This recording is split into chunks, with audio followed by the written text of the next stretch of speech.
Olá, sejam todos bem-vindos a mais uma EBD em Debate, onde nós iremos conversar um pouco sobre a lição de número 6 da classe dos adultos, da lição da CPAD, sobre o tema A Desconstrução da Masculinidade Bíblica. Vem com a gente, porque tem muita coisa boa para a gente comentar sobre a lição de número 6. O texto áureo da lição, ele diz o seguinte: E tomou o Senhor Deus o homem e o pôs no jardim do Éden para o lavrar e o guardar. Gênesis 2 e verso 15. A verdade prática diz: o homem foi criado com qualidades que expressam virilidade, responsabilidade e liderança. A leitura bíblica em classe, ela se localiza em Ruth, capítulo 4, dos versos 7 ao verso 12, e como de costume a gente não vai ler para que o vídeo não fique muito estendido, mas você pode acompanhar, pausar o vídeo e acompanhar a leitura bíblica em classe. Os objetivos da lição: primeiro, mostrar que a masculinidade bíblica provém da criação divina e que suas características passam pela provisão e proteção da família. Segundo, destacar que a erosão da masculinidade tem a ver com a apologia à homossexualidade e com a negligência da responsabilidade masculina. E terceiro, enfatizar a imagem de Boaz como um símbolo de uma masculinidade bíblica e equilibrada. Introduzindo a nossa lição, nós vamos ter como palavra-chave o termo masculinidade. Então, de acordo com o dicionarista, Antônio Roas, deve ser assim, sou péssimo no inglês, masculinidade é qualidade de masculino ou de másculo que denota, por sua vez, qualidades consideradas próprias dos homens.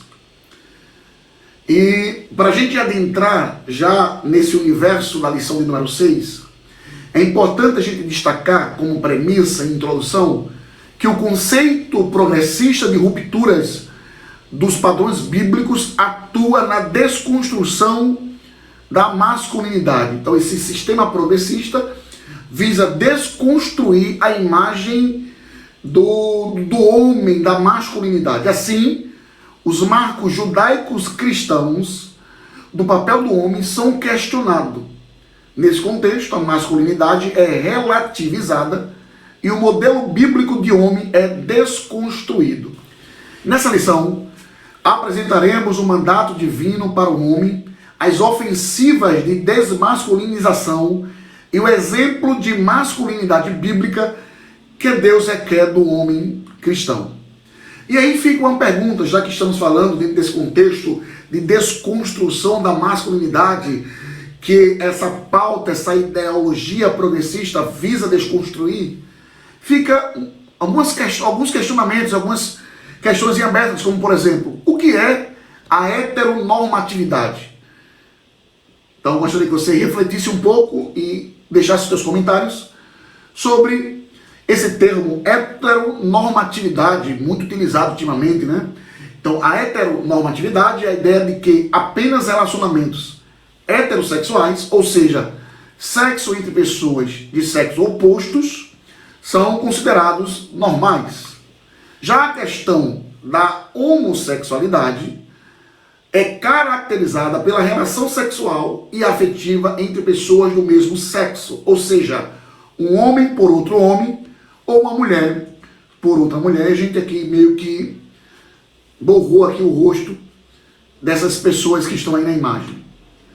A mídia, ela trabalha de todas as formas para tentar normalizar a homossexualidade. Então, nas séries, nos filmes, nas novelas, e em documentários, em vários outros tipos de programas de auditórios, a mídia tem de forma crescente incluído o que? A prática do homossexualismo nos filmes, nas novelas, nas séries. E o que outrora era meio que escondido, meio em horários mais distantes, considerados adultos, agora não, agora está em novelas, em qualquer horário, a gente está vislumbrando esse tipo de de informação sendo disseminada em qualquer horário, na televisão, nas séries, nos filmes. Então a mídia tem tentado colocar na cabeça das pessoas, principalmente no público jovem, que toda forma de amar e fazer sexo são válidas. Infelizmente, é isso que a mídia está tentando emplacar, vender e inculcar na cabeça dos nossos jovens. E quando a gente traz essa temática, a gente segue agora para o tópico 1 da nossa lição, que é a masculinidade bíblica. Eu gostaria que você acompanhasse com a gente. O subtópico 1 vai falar sobre a criação divina do ser humano. Então Deus é o criador de todas as coisas, no céu, na terra, no mar. A Escritura registra que ele criou o ser humano e o definiu pelo sexo macho e fêmea, homem e mulher. Você vê que a Bíblia não cria um outro gênero. Não existe Adão e Ivo. É Adão e Eva, macho e fêmea. É assim que Deus cria a humanidade. Então, essa diferenciação visa ao complemento mútuo na união conjugal e ao desempenho dos papéis divinamente designados a cada um. E aqui você vê essa ilustração, que o macho e a fêmea, eles se combinam. Um exemplo aqui da tomada. E aí o texto é bem claro, porque diz que o resto é gambiarra, de fato. De fato, o resto é gambiarra. Então, desse modo, pode-se afirmar que nenhuma outra criatura foi feita como o ser humano. Os peixes, as aves e todos os animais foram produzidos segundo a sua espécie. Entretanto, ao criar o ser humano, Deus o fez olhando para si mesmo, isto é, a sua própria imagem e semelhança, Gênesis 1:26. Por conseguinte, o ser humano é considerado a coroa da criação. E eu gostaria que você lesse conosco o texto em questão, Salmos, capítulo de número 8, ou Salmos de número 8, e o versículo de número 5, que diz: pois pouco menor o fizeste do que os anjos, e de glória e honra o coroaste. Então, o homem, o ser humano, ele é considerado a coroa da criação de Deus. E neste infográfico aqui você pode vislumbrar o projeto da criação do homem em Gênesis 2:15. E diz o texto: e tomou o Senhor Deus o homem e o... Então você vê que essa primeira frase, e tomou o Senhor Deus o homem, é uma ação divina que estabeleceu o homem como inquilino e mordomo. E o pôs no jardim do Éden, lugar de deleite e de provisão. Para quê? Para lavrar e o guardar. O trabalho é um dom de Deus, não um castigo pelo pecado. Então, o segundo subtópico vai falar sobre a característica dessa masculinidade ou da masculinidade. Então, as Escrituras revelam um conjunto de características do papel do homem na história, bem como segundo a sua constituição biológica. Então, ao criar o homem, Deus lhe confiou duas tarefas primárias, ou seja, cultivar e guardar. Como a gente viu no infográfico anterior, que Deus estabeleceu o trabalho como um dom e não como um castigo pelo pecado. Então, o papel do ser humano, as duas tarefas primordiais e essenciais era cultivar e guardar o jardim do Éden. Então, esses dois termos resumem um mandado divino para o comportamento masculino e significa que as funções de provedor e protetor são próprias da natureza do homem de Deus. Então, nesse sentido, Paulo ratifica que cabe ao homem proteger sua esposa, sua família, bem como promover-lhes uma vida digna. Então, ressalta-se que a masculinidade bíblica enaltece o amor e o cuidado em relação à mulher e que o machismo a inferioriza e a desonra. Então, nesse aspecto, a Bíblia ensina ao homem a honrar a mulher com toda a dignidade. Leia comigo aqui agora o texto de Pedro, 1 de Pedro, capítulo 3, e o versículo de número 7. Igualmente, vós, maridos, coabitais com ela, com entendimento, dando honra à mulher como vaso mais fraco, como sendo vós os seus co-herdeiros da graça da vida, para que não lhes seja impedida as vossas orações. Olha o que Pedro diz. Já o subtópico 3 vai falar sobre a liderança masculina. Então Deus confiou ao homem a responsabilidade da liderança, conforme Gênesis 1:26 e o capítulo 3, verso 16. Na Bíblia, Deus ele é a cabeça de Cristo, Cristo é a cabeça do homem, e o homem é a cabeça da mulher, conforme Coríntios, capítulo 11, versículo 3, 1 Coríntios. O movimento feminista de viés neomarxista, já falamos sobre esse viés, sobre essa ideologia, sobre esse movimento em vídeos anteriores que você pode acompanhar aqui no canal, considera esse modelo como um sistema machista, opressor para com a mulher. Então esse movimento não aceita que o homem seja considerado a cabeça da mulher ou a cabeça do lar. Esse movimento visa querer trazer a desconstrução do homem, de todas as formas, inferiorizar a imagem do homem e empoderando ao extremo a mulher. Ao contrário dessa falácia, o apóstolo Paulo revela que o homem deve liderar sua casa do mesmo modo que Cristo lidera a igreja. Uma vez que Cristo se entregou pelo bem-estar da igreja, a liderança masculina requer a prática de algum tipo de sacrifício pela mulher. Vamos ver o que diz Efésios, capítulo de número 5 e o versículo de número 25. Efésios capítulo 5, versículo 25. O texto vai dizer: vós, maridos, amai as vossas mulheres, como também Cristo amou a igreja e a si mesmo se entregou por ela. Uma coisa é a prática do machismo, outra coisa é esse amor do homem para com a mulher, a ponto dele se entregar por ela, por amor à sua esposa e à sua família. É isso que Cristo nos ensina através da instrução dada por Paulo. Então, vós, marido, amai as vossas mulheres, como também Cristo amou a igreja e a si mesmo se entregou por ela. Então, nesse sentido, no exercício da liderança, o homem deve evidenciar virtudes tais como fortaleza, como sabedoria, coragem, amor e respeito. E aqui a gente finaliza o tópico 1, dizendo o seguinte, que Deus criou o homem com funções de prover e de proteger a sua família, trazendo assim segurança à sua casa.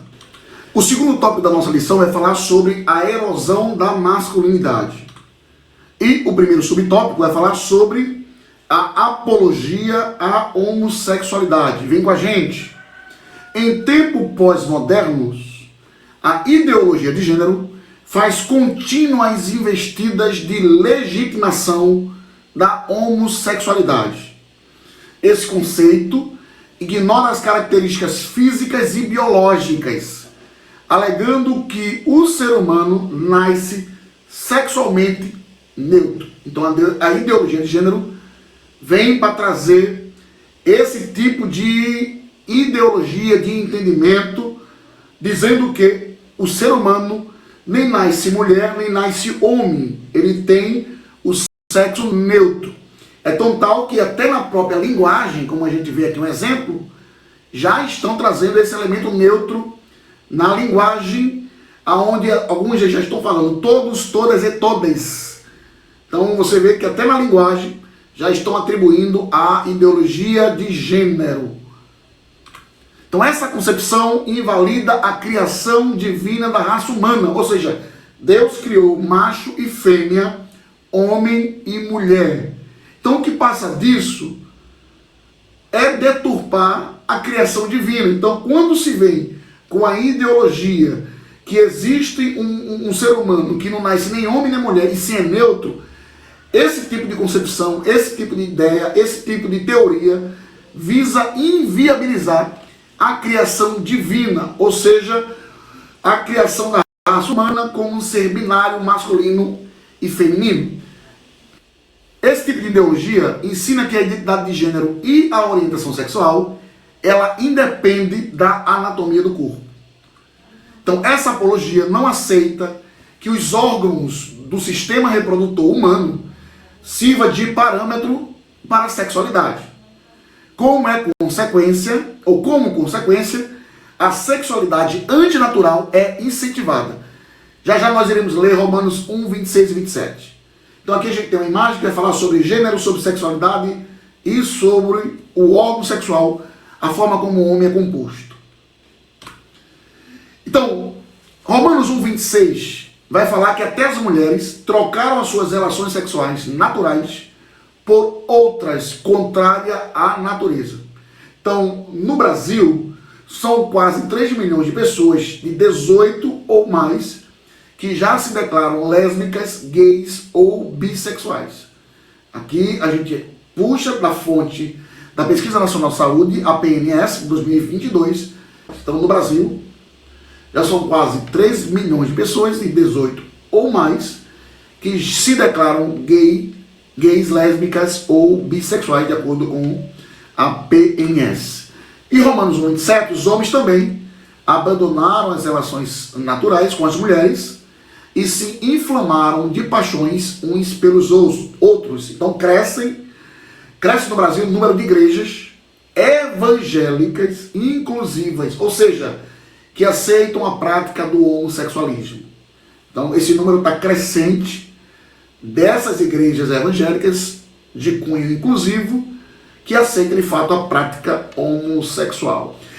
Então discorre uma crise do comportamento masculino no tempo presente. Então 1 Coríntios 6 e 10 vai dizer que não erreis, nem os devassos, nem os idólatras, nem os adúlteros, nem os efeminados, nem os sodomitas, nem os ladrões, nem os avarentos, nem os bêbados, nem os maldizentes, nem os roubadores herdarão o reino de Deus.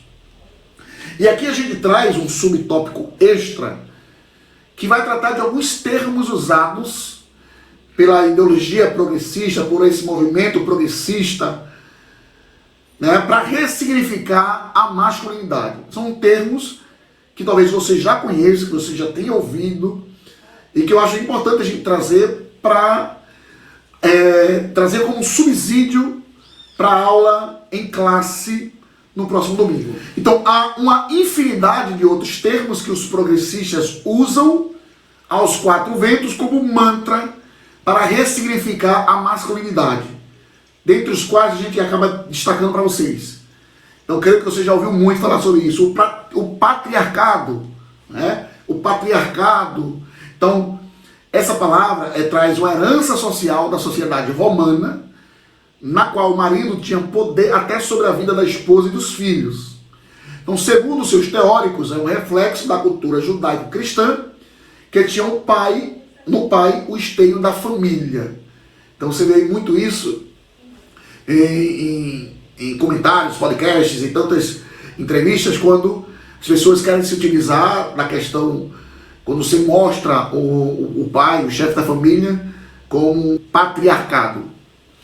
Também tem a masculinidade tóxica, né? Creio que você já ouviu, que diz da atitude masculina diante de uma mulher.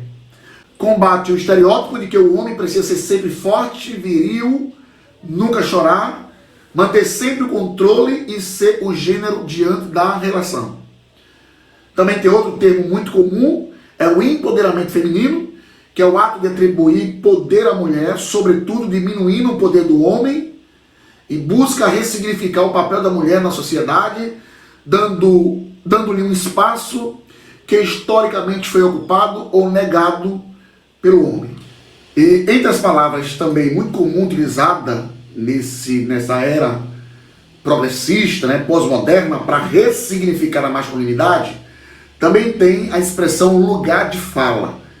Geralmente essa expressão lugar de fala se refere ao espaço feminino, especialmente quando estiver falando ou abordando um tema que lhe dizem respeito. Por exemplo, o assunto do aborto, né? Quando você fala do aborto, então geralmente usa-se muito essa expressão lugar de fala para que o homem não venha intervir ou interferir ou falar ou trazer algum argumento, dar uma opinião sobre o assunto, uma vez que ele não é mulher e não tem lugar de fala. Então, nesse espaço jamais deve ser interrompida pelo homem. É muita expressão, essa expressão é muito ligada à mulher. Mas, por exemplo, as minorias também se utilizam desse mecanismo, dessa expressão, para utilizar esse termo no lugar de fala. Então, para as minorias, para os grupos minoritários.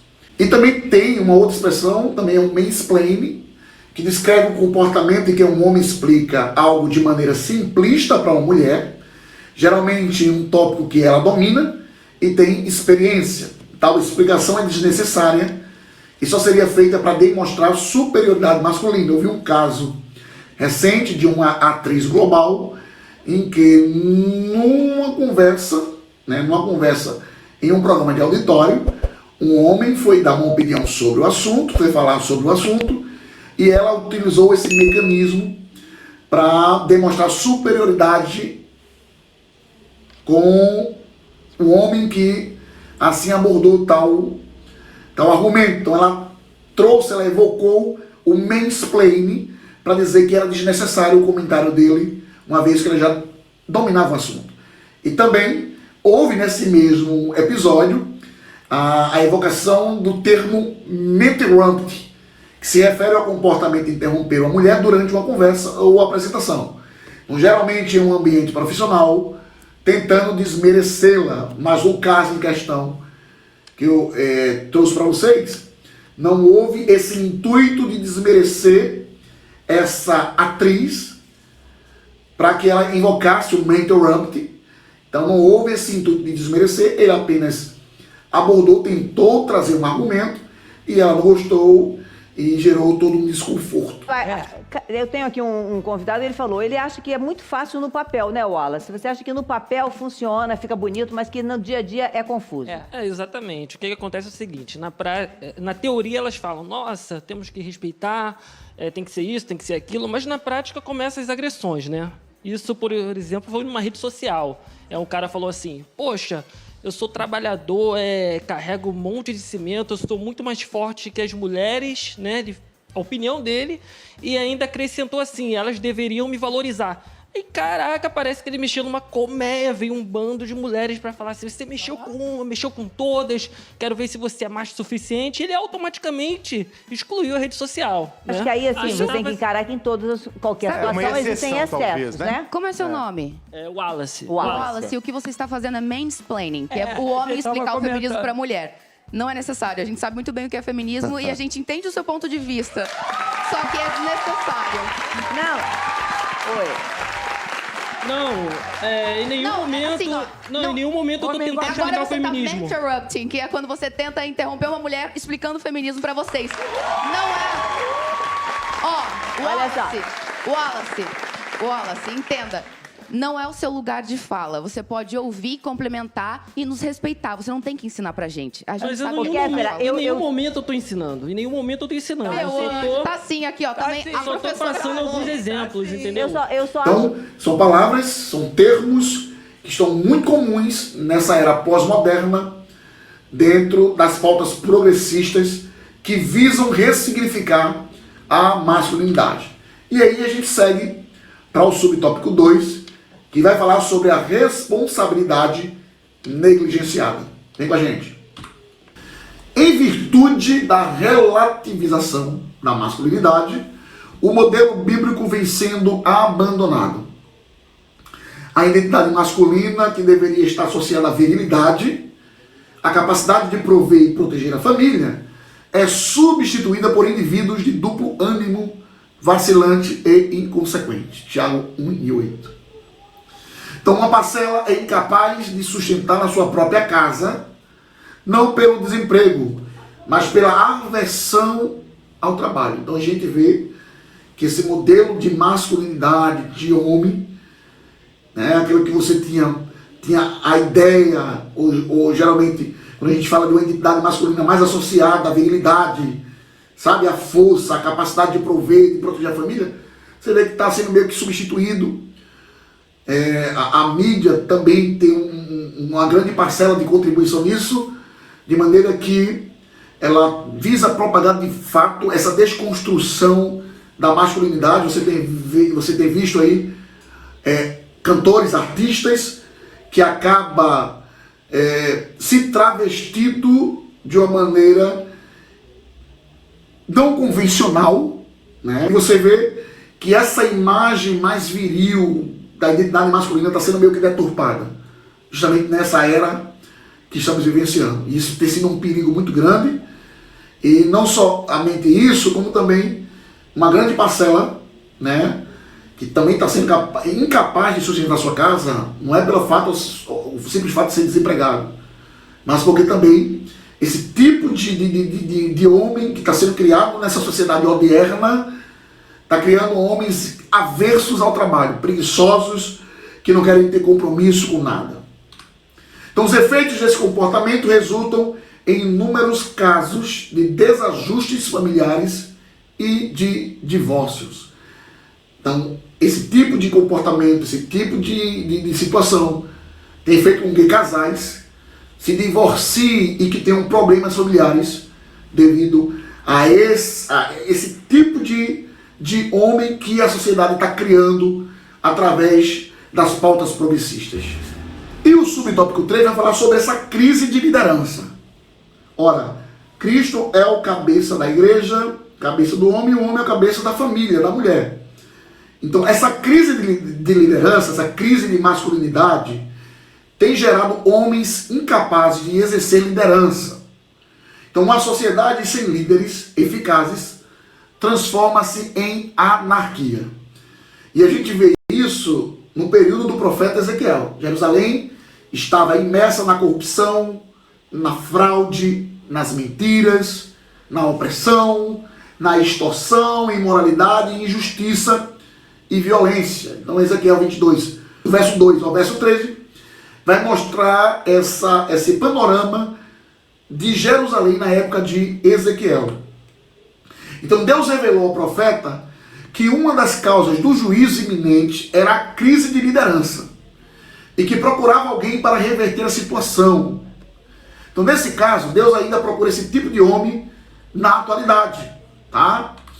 Deus procura ainda esses tipos de homens na atualidade, homens que estejam disponíveis para liderar, homens que estejam disponíveis para fazer a obra, homens que estejam disponíveis para tapar as brechas, que exerça de fato a sua liderança. Então, 1 Reis capítulo 2, versículo 2, vai dizer: eu vou pelo caminho de toda a terra, esforça-te, pois e seja homem.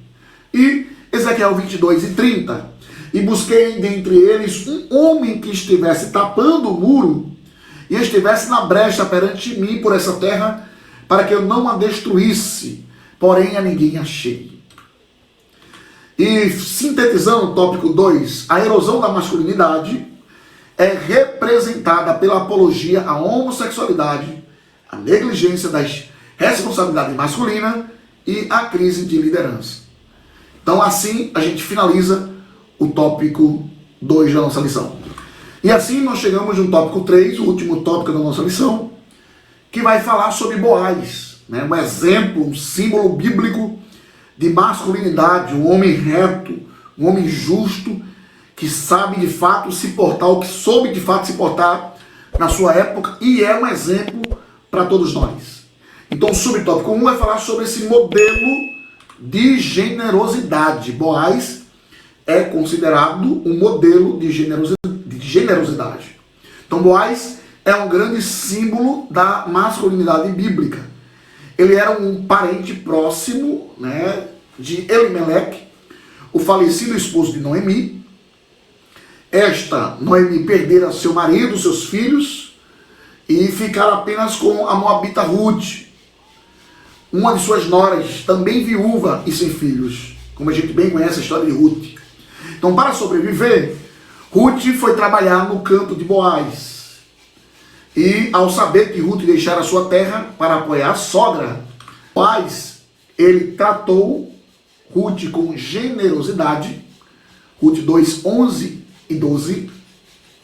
Ele se dirigiu a ela com ternura. Ruth 2 e 8.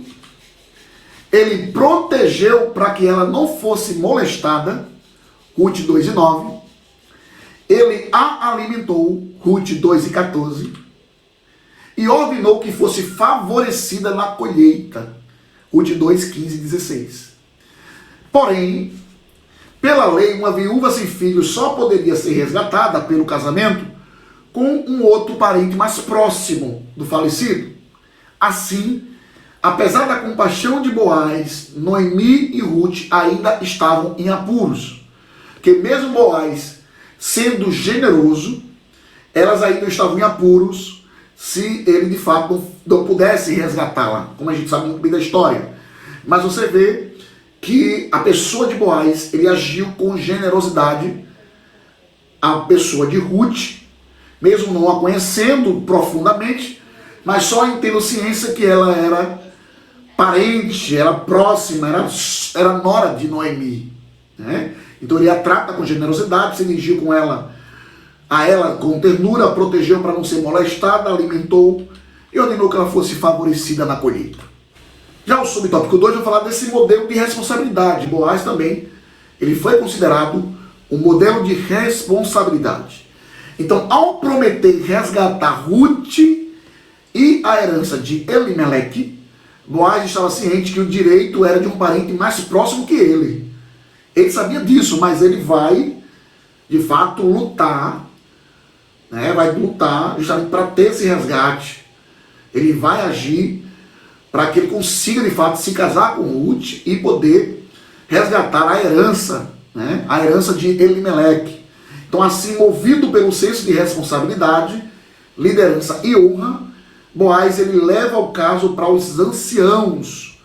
Capítulo 4, vamos lá acompanhar esse texto de Ruth, capítulo de número 4, quando ele apresenta esse caso para os anciãos poderem deferir, poderem julgar o caso. Então, e Boaz subiu à porta e assentou-se ali, e eis que o remidor de que Boaz tinha falado ia passando, e disse-lhe: ó fulano, vem cá, assenta-te aqui. E desviou-se para ali e assentou-se. Então tomou 10 homens dos anciãos da cidade e disse: assentai-vos aqui. E assentaram. Verso 3. Então disse ao remidor: aquela parte da terra que foi de Elimeleque, nosso irmão, Noemi, que tornou da terra dos Moabitas, está vendendo. Verso 4. E eu resolvi informar-te disso e dizer-te: compra diante dos habitantes e diante dos anciãos do meu povo. Se hás de redimir, redime-a, e se não a houver de redimir, declara-mo, para que eu saiba, pois não há outro, senão tu que a redima. E eu depois de ti. Então disse ele: eu a redimirei. Disse, porém, Boaz, verso 5, no dia que comprares a terra da mão de Noemi, também comprarás da mão de Ruth, a Moabita, mulher do falecido, para suscitar nome ao falecido a sua herança. Então disse o remidor: para mim não a poderei redimir, para que não prejudique a minha herança. Toma para ti o meu direito de remissão, porque eu não poderei redimir. Verso de número 6. Senso de responsabilidade.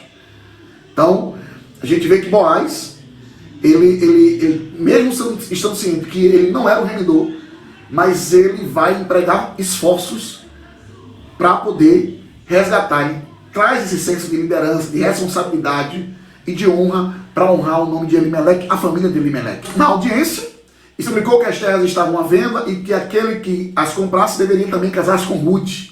Ele usa de estratégia. Então o parente que tinha a primazia autorizou Boaz a comprar as terras e se casar com a Moabita. E ao adquirir a propriedade e tomar Ruth por mulher, Boaz tornou-se provedor e protetor daquela família. Você vê que nessa relação o casal, ele gera Obed, que foi avô do rei Davi, de cuja linhagem nasceu Cristo. Então Boaz é símbolo de masculinidade enquanto marido, enquanto pai e líder exemplar. Que possamos ter também essas características, se basear e se espelhar em homens como esses que a Bíblia mostra com tanto afinco, pessoas que tiveram atitudes tão nobres como Boaz. Então Boaz, representa um símbolo de masculinidade bíblica enquanto pai, enquanto marido e enquanto liderança. Amém? E aí a gente segue para a conclusão da nossa lição, concluindo o seguinte, que Deus criou o ser humano com dois gêneros, ou seja, masculino e feminino. O que passar disso é gambiarra. Não procede. A masculinidade é um conjunto de atributos e funções inerentes ao homem.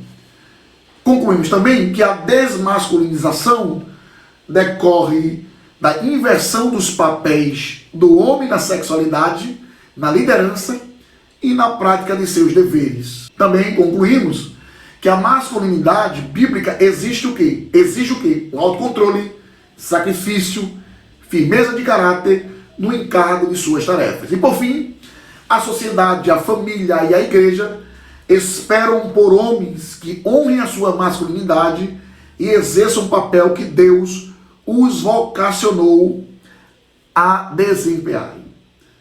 Em outras palavras, que os homens honrem a calça que veste.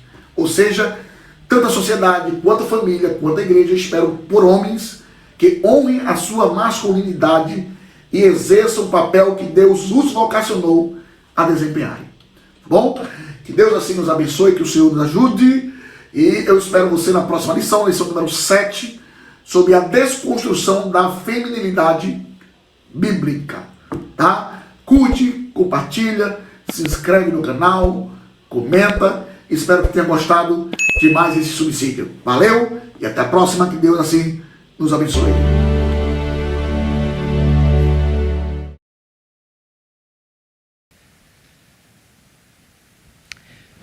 O homem tem... Eu já tenho dito aqui, mas vou dizer mais uma vez. Vocês estão vendo que estão querendo denegrir a figura do homem, a figura masculina. Estão tirando a virilidade do homem. Sabe o que é virilidade? Bravura, macheza, masculinidade. Estão querendo, meu irmão, efeminar o homem. Tirar a postura viril do homem. O homem é o chefe. O homem é o líder. Jovens, vocês não foram feitos para serem garotinhas. Não foram feitos para ser gays. Foram chamados para serem homens. Deus deu a ordem a Adão: ide, liderai, dominai. Você é o cabeça da sua família, o cabeça da sua mulher. Deus te fez como um macho, homem, viril. Vista-se como homem. Você sabe qual é o padrão da vestimenta do homem? Vista de maneira séria. Não seja levado por esse modismo efeminado, feminista que está aí.